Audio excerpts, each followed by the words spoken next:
I had refused this man when he came for my hand in marriage, I don't know where I would have been today.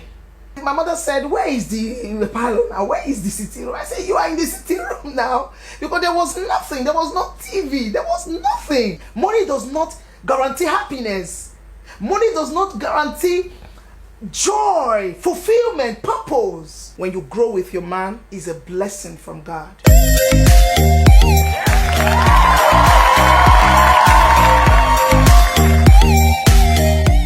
Today, I'll be treating a very sensitive topic, which is grow with your man. Growing with my man has helped me shaping my horizon, has improved the love of my husband for me, and has improved every aspect of my life. When I met my husband 25 years ago, he just finished NYC. No money, there was no money, there was no house, there was nothing. And as a child of God, I knew God very, very early. At 11, I gave my life to Christ. And it was a definite encounter with God. I knew what I wanted at that age. Having come from a home, a very humble home. My father had nothing. My mom had nothing. We're just managing. But as that age, I already knew what I wanted. I hated the poverty that was ravaging my family. And I told God that I won't suffer in my family, in my daddy's house, and still go to my husband's house and suffer. So I was ready. The kind of man I was looking out for. I wasn't looking out for a poor man. I wasn't looking out for any Johnny just come, any man. I was looking out for a rich man that would marry me and take away my sorrow, take away my sadness, take away my poverty. Oh my God, this God is so awesome. But God had a different plan for me. And thank God I didn't miss out in destiny. Because if I had refused this man when he came for my hand in marriage, I don't know where I would have been today. I don't know where I would have been today. It totally changed my mindset that money does not guarantee happiness. Money does not guarantee joy, fulfillment, purpose. Although you need money to be able to achieve these things, but it's not a guarantee that when you have money, you'll be a happy man or woman. So he had nothing. I mean, absolutely nothing. He just finished NYC. And look at me, I just gained admission. My daddy said there was no money. In fact, the home was on fire because of my admission. No money for me to further my education. I was told to go get married. But you see, when this young man came and told me he was my 16th suitor, I've had suitors call me, but I wasn't ready to get married. I wanted to go to school. That was my vision. That was my mission. That was everything that occupied my spirit, soul, and body. And when he came, something snapped, resonated in my spirit. He was just calm, handsome, young Christian boy. But he didn't meet the criteria that I have put down for myself. But the Lord, who is so merciful, revealed it to me that a man is coming. I saw him 3 days in my dream before he came physically. And when he came, I knew he was my husband. I didn't like what I was seeing. It didn't seem like what I wanted. It didn't seem like my future. It didn't seem like what would take me to my dreamland. It didn't seem like what would take me to my promised land. It didn't seem like what would bring my dreams to pass. But Aisha, like a Yoruba woman would say, Aisha trusted God. Aisha trusted God. And it took me 1 year and 7 months to tell him that I have agreed to marry you. To tell him yes. Because that was my first relationship. So I needed to be careful. But God is so awesome. Before you knew it, he got a job. Before you knew it, things were just moving slowly, steadily, beautifully. This same young man was the one that saw me through school. This same young man, when it was time, he was just rushing at 200 level. I think 3rd semester, he said he's ready to get married. When I got into that school, I went in through pre-degree. So after 2 years, that was when he came and said, I want us to get married. And I said, I don't want to get married. I want to go to school, finish my school for my master's, everything I need. I want to read. I love book. But you see, he said he's ready. The love was shaking him. This guy I'm talking about, in his house, is only one bed. Oh. He does not have nothing. In fact, I'm the one he gave 2,900 then to go buy plates, buy spoon. In fact, we started with rubber plate and spoon. It wasn't funny, but we're just happy.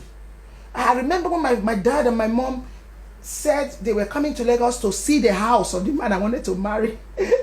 And when they got into the house, you know, the house, as you get into the house, the entrance of a house has a sitting room, a mini sitting room before the main sitting room and the other room. It was a 2-bedroom flat. And my mother said, where is the parlor now? Where is the sitting room? I said, you are in the sitting room now. Because there was nothing. There was no TV. There was nothing. But I was seeing a future they were not seeing. Are you worried that the relationship you're in right now is taking a downturn? Or are you worried that the spice in your marriage is gradually dying out? Do you need to communicate something to your spouse and like the right words? I welcome you to watch Couples Vibes. I am Mabel Onwuemele, your sexuality and relationship expert. There, you get more tips on how to make your relationship happy, fulfilling, and strong. I have been to several radio stations and television stations teaching same thing. You can watch Couples Vibe across all social media platforms, Instagram, Facebook, and YouTube for now. I say this every time. In every man, there is a king who wants to reign and a baby boy who wants to play. And in every woman, there is a queen who wants to reign and a baby girl who wants to play. I am Mabel Onwuemele, a sexuality and relationship coach. I was seeing a great man they were not seeing. I was seeing a man whom God has prepared for me to journey through life. A man that will support me, a man that will push me to my dream, a man that will love me unapologetically. And when my mother said, she's not sure of this marriage, oh, how can I get into marriage? No this, no that. I said, leave it. I was barely 22. I said, leave it. Leave it. We'll get there. That was how they left us. We got married. Today, it's 21 years after that marriage. Life has changed. Things are no longer the way they are. The man has grown. He has evolved. Before, he was a deeper life, as in his cheese, his tummy, everywhere was deeper. But now, everywhere is redeemed. The cheek is redeemed. Tummy is redeemed. Everywhere is looking cool. Everywhere is looking good. And I look at this picture of the man I have right now. I juxtapose it with a picture of the man I saw 25 years ago.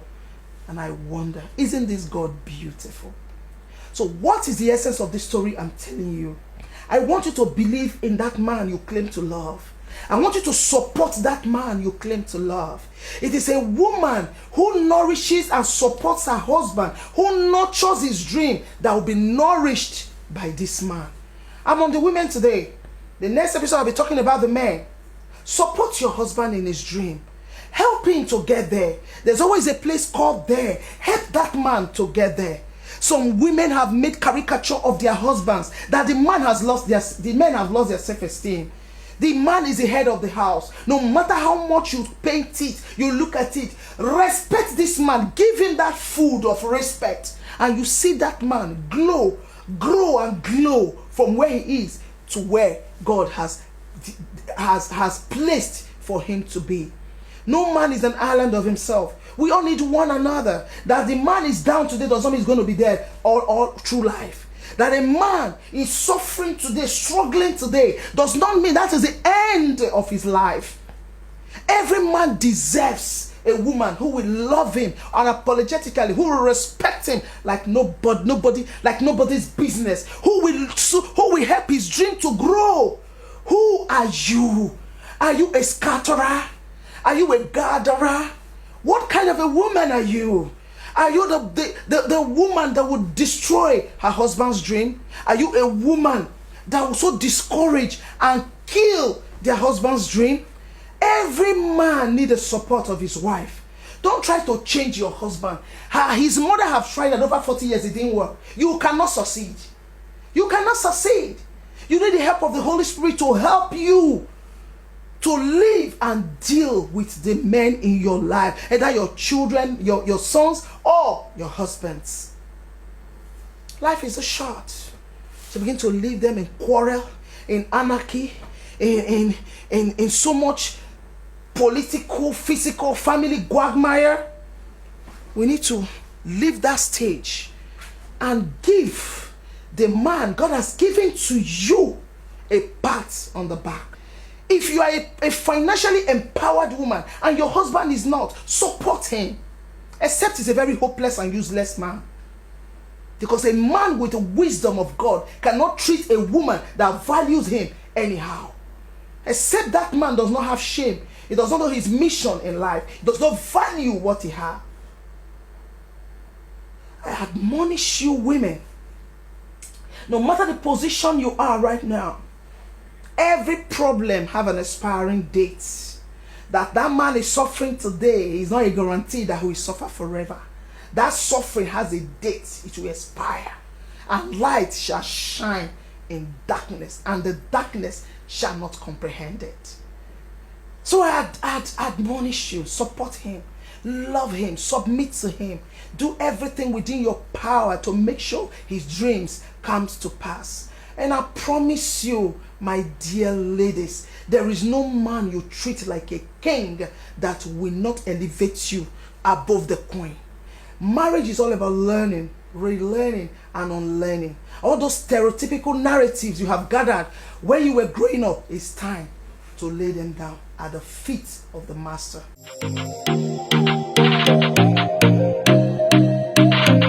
You need to always smell, come on honey, I'm available. Come on honey, I'm available.